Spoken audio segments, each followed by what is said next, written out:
This video sponsored by Bymot. பைமோட்டில் உங்கள் வீட்டுக்கு தேவையான மளிகை பொருட்களை நீங்கள் குறைந்த விலையில் வாங்கிக்கலாம். இதில் வந்து மற்ற ஷாப்பிங் ஆப்ஸை கம்பேர் பண்ணும்போது உங்களுக்கு டிஸ்கவுண்டட் ப்ரைஸில் கிடைக்கிது ஃப்ரெண்ட்ஸ்.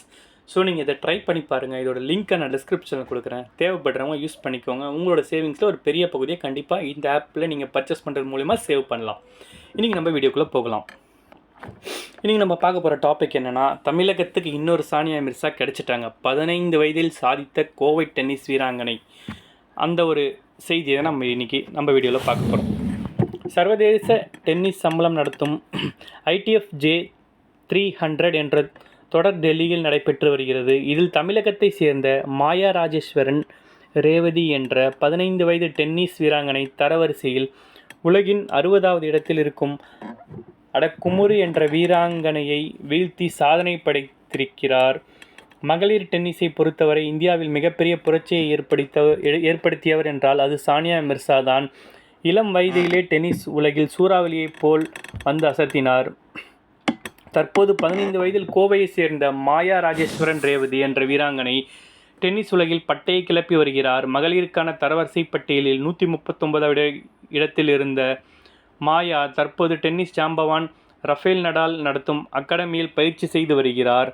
இந்த நிலையில் டெல்லியில் நடைபெற்று வரும் இந்த தொடரில் உலகின் 60வது நிலை வீராங்கனையான அடா குமாருவுடன் மாயா பல பரீட்சை நடத்தினார். போட்டியில் தொடர்ந்து ஆக்ரோஷமான தன்னுடைய ஷாட் தேர்வால் எதிர் வீராங்கனையை கடும் நெருக்கடிக்குள் மாயா ஆக்கினார்.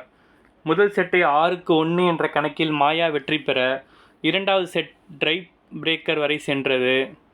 இதில் 7-6 என்ற கணக்கில் மாயா வெற்றி பெற்றார். இதன் மூலம் இந்த தொடரில் 4வது நிலை வீராங்கனையான களமிறங்கிய துருக்கியை சேர்ந்த அடா குருமுவை மாயா முதல் ரவுண்டிலே வீழ்த்தியிருக்கிறார். இதன் மூலம் காலிறுதியில் முந்தைய சுற்றுக்கு மாயா தகுதி பெற்றிருக்கிறார். அது மட்டுமில்லாமல் ரிஷிதா ரெட்டி, ஐஸ்வர்யா யாதவ் போன்ற மற்ற இந்திய வீராங்கனைகளும் காலிறுதியின் முந்தைய சுற்றுக்கு சென்றிருக்கிறார்கள். ஆடவர் பிரிவில் இந்தியாவை சேர்ந்த அர்ஜுன் பண்டிட், சேகராஜ் சிங் ஆகியோர் தோல்வியை தழுவினர். தமிழக வீராங்கனையை ஒருவர் சர்வதேச டென்னிஸ் போட்டியில் சாதித்திருப்பது ரசிகர்களிடையே பெரும் மகிழ்ச்சியை ஏற்படுத்தியிருக்கிறது. ஓகே ஃப்ரெண்ட்ஸ், இதில் வந்து பார்த்திங்கன்னா 15 வயது நிரம்பிய இந்த மாயாவை பற்றி நம்ம பார்த்தோம். உண்மையாக இது வந்து பார்த்திங்கன்னா நம்ம ஒவ்வொருவருக்கும் ஒரு பெரிய ஒரு இன்ஸ்பிரேஷன் தான். இந்த விளையாட்டில் சாதிக்கணும்னு துடைக்கிறவங்களுக்கு இவங்க வந்து பார்த்திங்கன்னா ஒரு எக்ஸாம்பிள். 15 வயசில் வந்து இந்த மாயா ராஜேஸ்வரன் ரேவதி வந்து இந்தளவுக்கு டெல்லியில் போய் விளையாடி நம்ம பேசும் பொருளாக இருக்காங்கன்னா கண்டிப்பாக நம்மளாலேயும் முடியும் நம்ம நினைக்கணும் ஃப்ரெண்ட்ஸ். நம்மளும் கண்டிப்பாக முயற்சி பண்ணால் வெற்றி கண்டிப்பாக இருக்குது. இன்றைக்கி தோற்றாலும் கண்டிப்பாக பின்னாடி நம்ம வெற்றி பெறுவோம். ஓகே ஃப்ரெண்ட்ஸ், இந்த வீடியோ உங்களுக்கு பிடிச்சா லைக் பண்ணுங்கள், ஷேர் பண்ணுங்கள், கமெண்ட் பண்ணுங்கள், சப்ஸ்கிரைப் பண்ணுங்கள். தேங்க்யூ.